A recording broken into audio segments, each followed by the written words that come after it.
Welcome to Closer to Venus. I'm Johnny Burke. Today's guest is Reverend Dr. Stephanie Redfeather, a shamanic minister, healer, founder of Blue Star Temple, and author of the Evolutionary Empath. Today we will be talking about her journey on becoming a shamanic minister and what we need to know about empaths. Stephanie, welcome to the program. Thanks so much, Johnny.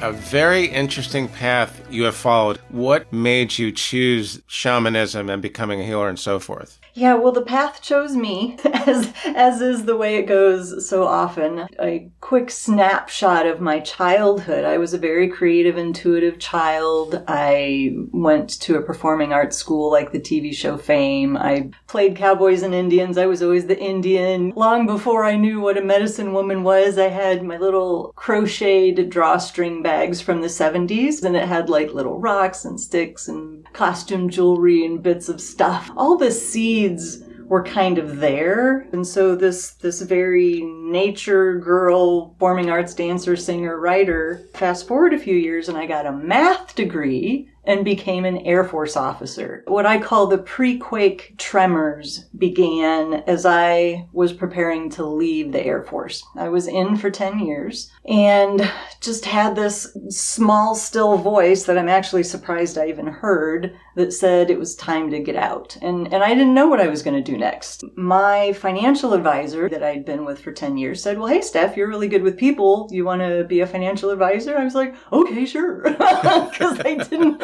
know how to listen to my heart at that time. Like, oh, you think I'll be good at that? Okay, I'll do that. And so I prepared, I spent all this time, and I quit in less than 6 months because I hated it. That is what really threw me full force into my spiritual awakening. What ensued is about a 5-year period of time that I call the spiritual crucible, where I was just getting cooked down, and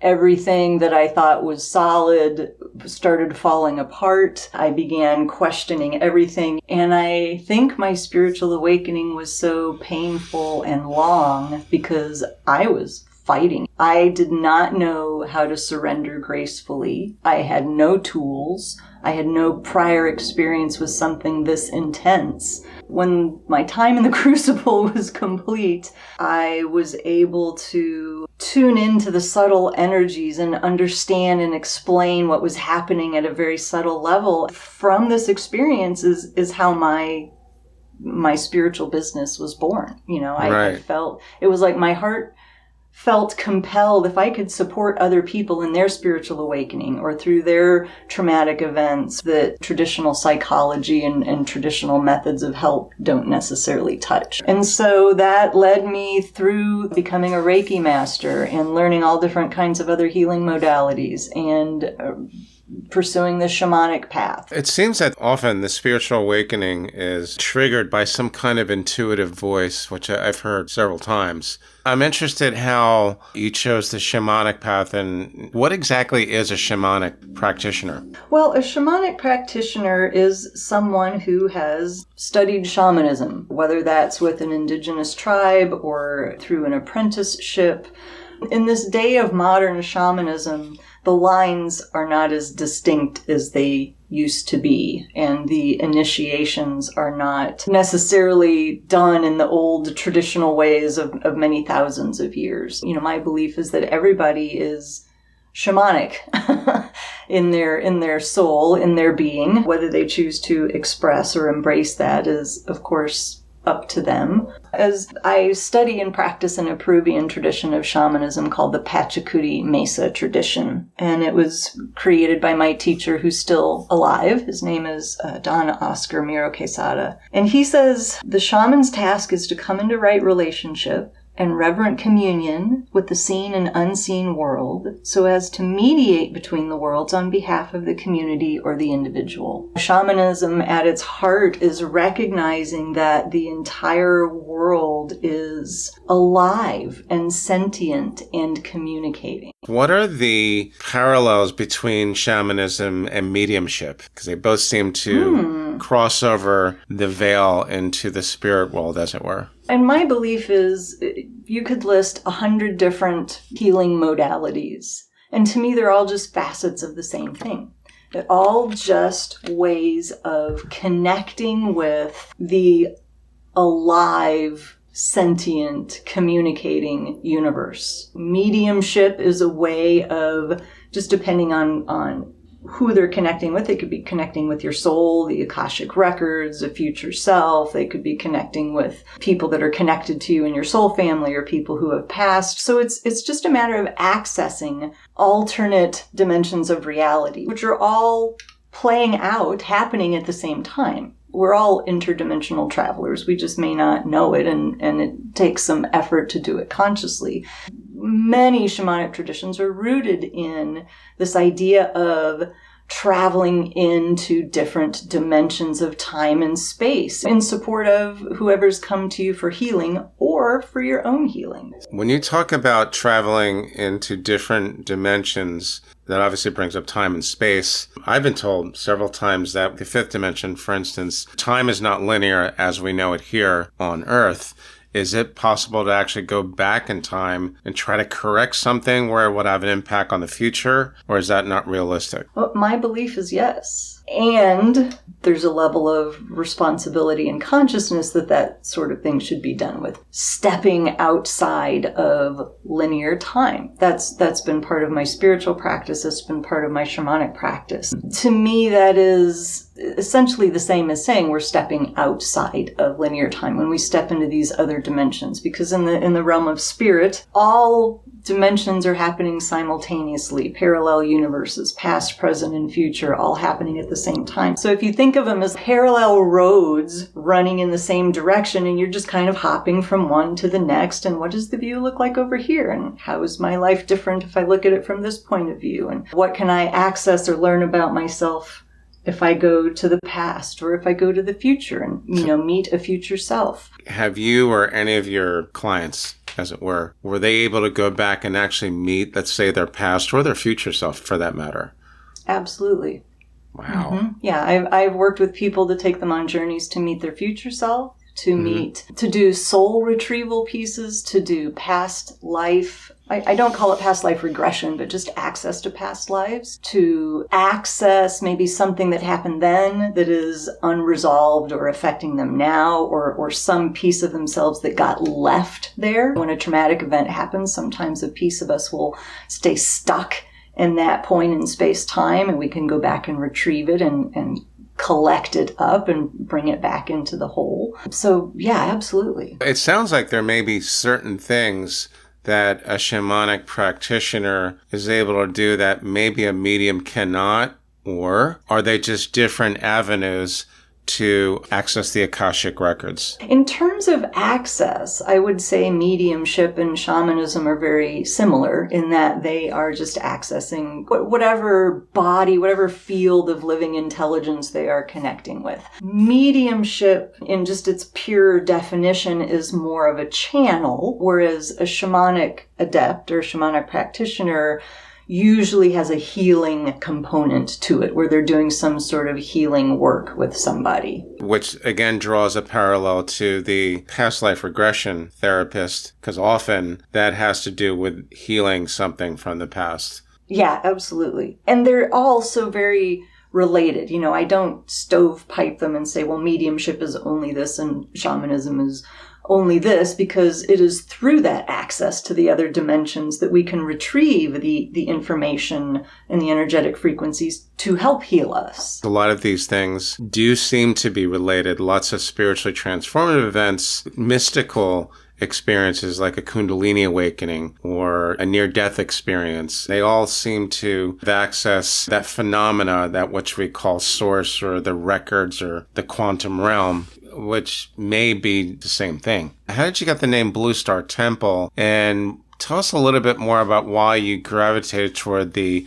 Peruvian shamanic tradition. My business, I stood it up in March of 2007 with the name Red Feather Connections, Red Feather being my last name. And it is actually a legal last name. Red Feather is a name that came to me in a vision with one of my shamanic teachers. And so when I got married the second time, I took it on as my legal last name. I very much believe that everything has energy. Everything has a particular frequency to it. And several years ago, as I was visioning where I was headed in my sacred work, I knew that Red Feather Connections as a name, as an energetic container, was coming to an end. Like it could not hold the magnitude of what I was stepping into. And so I was petitioning Source, what do I call this new version?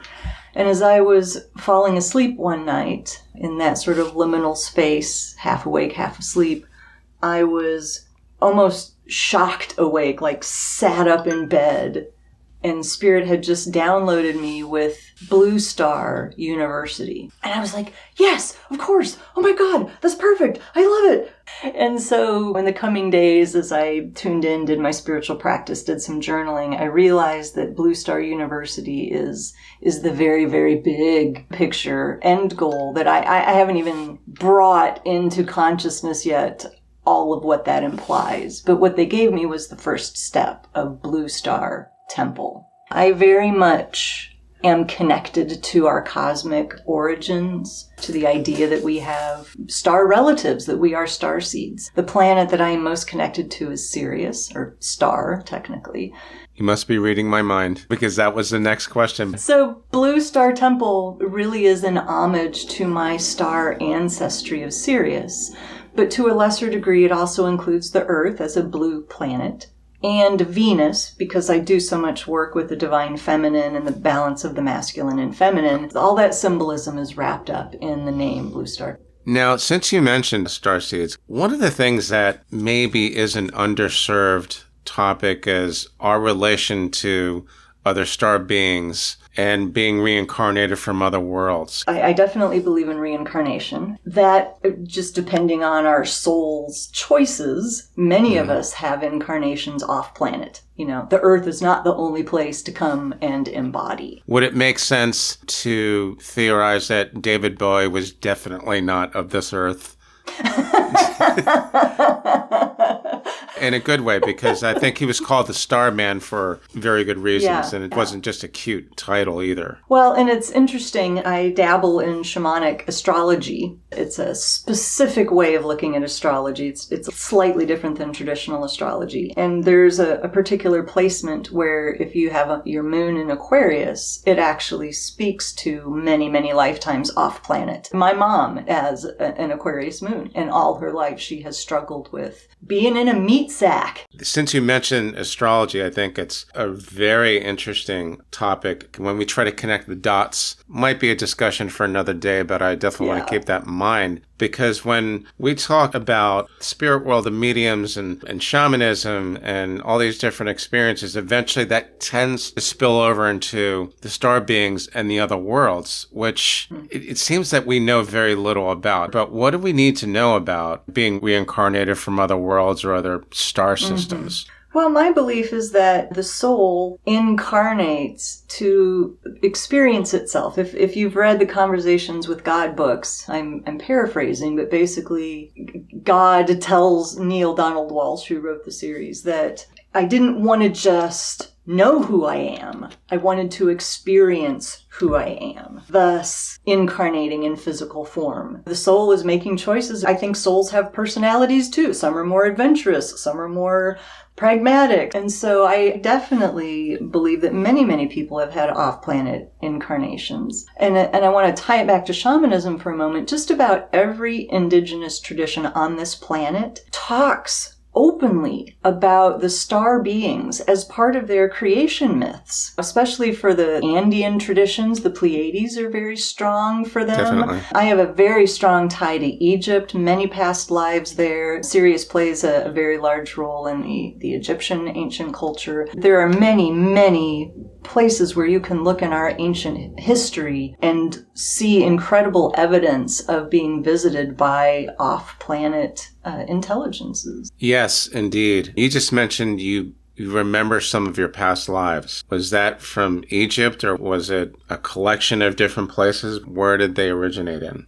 Yeah, just through my own healing work and lots of processes I've done over 20 years or whatever, I've touched in with many different past lives. One of them where I fought in the Civil War, and one of them where I was a Native American in what is currently the U.S. While I haven't tuned into every single past life in Egypt, I have tuned into segments and fragments. I cannot deny the connection I have. I went to Egypt in 2017 and it was just life-changing. My own reaction and emotion and experience of just talking about Egypt, thinking about it, looking at artifacts, reading books about it, going there, watching documentaries about it, it just lights me up from head to toe. Pretty amazing. Since we're on the subject of Egypt, do you believe, because of your connection and your feeling, your intuition about that place, that at one point, I believe it was way before the time of the pharaohs, that civilization did actually operate in 5D? One of the contexts that I bring up is this concept of the Great Year. And depending on the source that you cite, some say it's a 24,000-year cycle, some say it's a 26,000-year cycle. But the point is, we are not as intelligent and evolved as a species as we have ever been. It is cyclical. And this great year concept shows that we raise in consciousness for many thousands of years, hit our peak in the golden age, right, and then start descending in consciousness and moving back into ignorance. And who knows how many times we have made this loop. Kind of like a stock market chart almost. That's what it sounds like. Hopefully it is trending up. Very interesting. Let's talk about the book, The Evolutionary Empath. First of all, what is an evolutionary empath? Empath is a title that's been used for many decades casually, in spiritual circles and consciousness circles. When I sat down to write this book, my spirit guides gave me one directive, and that was to create a formal definition. And I said, okay, sure, no pressure. Excellent. I like that. So I spent a lot of time just gathering and sorting through data from empath workshops and other workshops that I had done, and really distilled it down to 5 distinct qualities of an empath. So in general, an empath is a person who's highly sensitive. We feel other people's stuff. I'd like to go ahead and share these 5 qualities. Definitely. Awesome. So the first quality is our ability to merge with and absorb the energy of other beings, whether that's people, animals, anything with life force, which stems from a very open personal energy field. It's also the quality that causes us to unconsciously take on other people's emotions and problems and to struggle with boundaries. So each one of these has its sort of antithesis. It's kind of like a sponge almost, right? Exactly. Yeah. The second quality is that we have a highly sensitive nervous system, which may sound kind of like, well, duh, nervous systems are supposed to be sensitive. but for empaths, it's like the volume got turned up doubly. And so we're very prone to overwhelm, overstimulation. So it requires a lot of extra vigilant self-care. The third quality is the great sensitivity to energies around us and an ability to perceive or access subtle information that's stored in the energy field of all types of life forms. So this is the quality that makes it easy for us to tune into the unseen realms.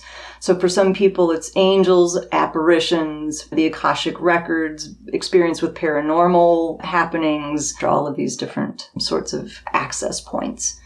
The fourth quality is the premium that we place on peace and harmony. And that's in relationships, that's in our environment, in our own energy field. And the fifth quality is our big open hearts and a desire to serve others. So this to make us very inclined towards careers that focus on serving others. But it also makes us inclined to overgiving and putting ourselves last. The unfortunate corollary that goes with this is most of us as empaths live from the unhealthy aspects of these qualities for the first part of our life until we recognize we're an empath and then develop the skills and tools we need to be able to thrive instead of hiding in the corner and curling up and sucking our thumb. Like boundaries, for one. Yeah, exactly.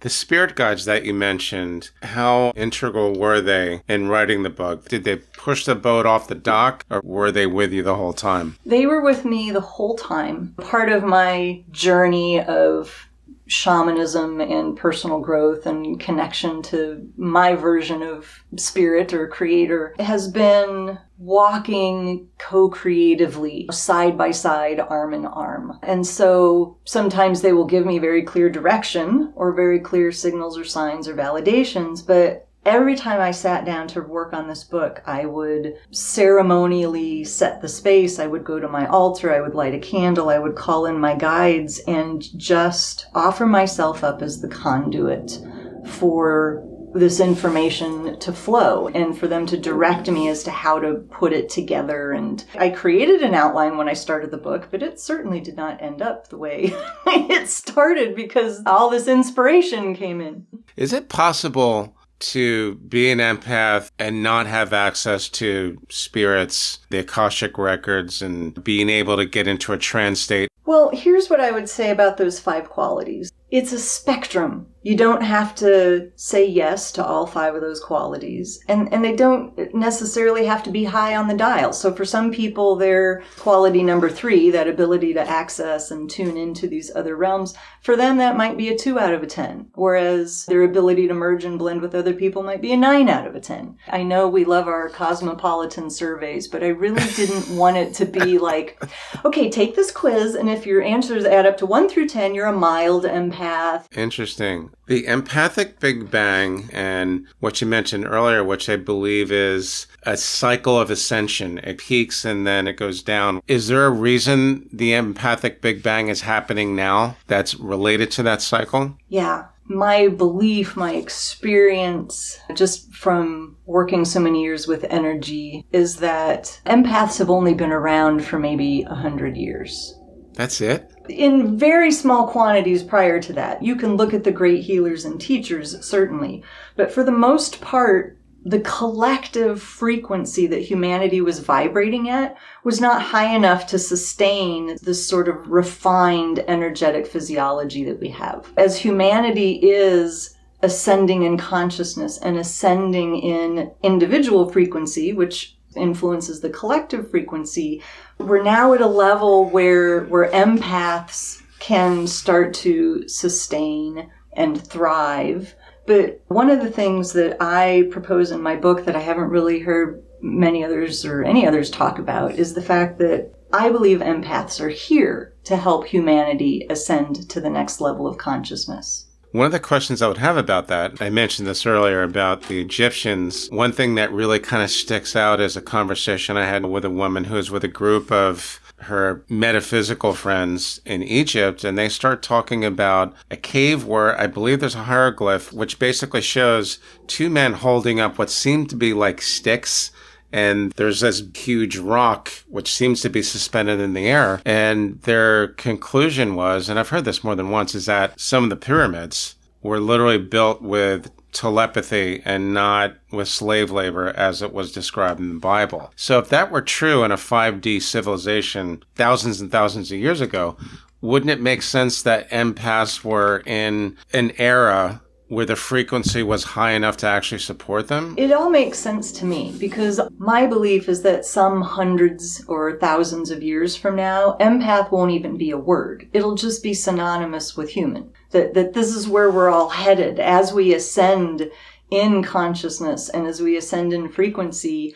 We're all going to have these abilities, the highly sensitive nervous system, the ability to feel other people's emotions and energies acutely, to tune into the other realms, to be in harmonious relationship with our environment. My belief is that's where we're all headed. Speaking to the question about the empathic Big Bang, basically those of us who've all incarnated in the last 100 years or so are collectively the empathic Big Bang, which bless every soul that chose to incarnate as an empath right now, because as the movie Moneyball says, the first guy through the wall always gets bloodied. As the empathic Big Bang, we are all the first ones through the wall getting bloodied. We didn't have and don't have the mentors and teachers and family and extended family and societies for the most part that understand us and know how to guide us and know how to give us the tools to manage our sensitivities. So we had to bump around and figure it out and have all kinds of codependent relationships and get overwhelmed and sort of figure it out for ourselves so that we could pave the way for the ones coming behind us. So you think that a lot of the people that are incarnated now are here to help,